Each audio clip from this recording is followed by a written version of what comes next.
Supervisor James Stuart spoke with us this afternoon to give us some insight into how this investigation is unfolding, including the discovery of the explosive devices found during the investigation.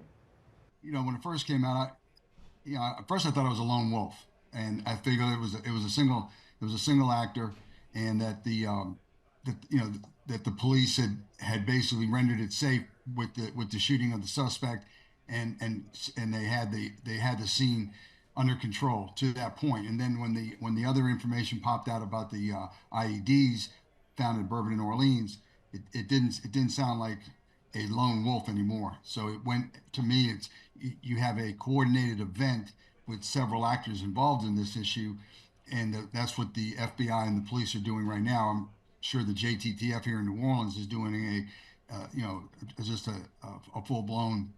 They're chasing down every lead that they can possibly that they're getting. I can only imagine the number of leads they're getting. I can assure you it's in the hundreds, if not thousands, by this time. There's a lot to understand about the event, so they're going to have to. They start at the initial scene right there. It looks like it's right around Bienville, between Bienville and Conti, on Bourbon Street.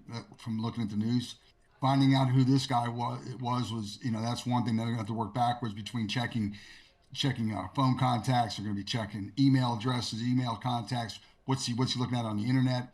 Find out who these other supporting actors are, who supported him to get into New Orleans, who told him about where to go, what to do. I mean, that guy was on the mark, and those officers who responded initially to that truck and neutralized him, they're to be commended. They did a wonderful job in a short amount of time. Unfortunately, in that short amount of time, 10 people were killed and 35 people are injured at the same time. So I mean, there's a lot they're trying to understand too, as they go down there to render aid, and then address the initial threat. And Sure, then no, and then to find out that they had the backup threat at the corner of Bourbon and Orleans. If those bombs were in fact live, like it seems like they were, I mean, the damage that those bombs could have done at that intersection would have been monumental, especially in right. the French Quarter, and being so close together with those buildings. uh, it- you know,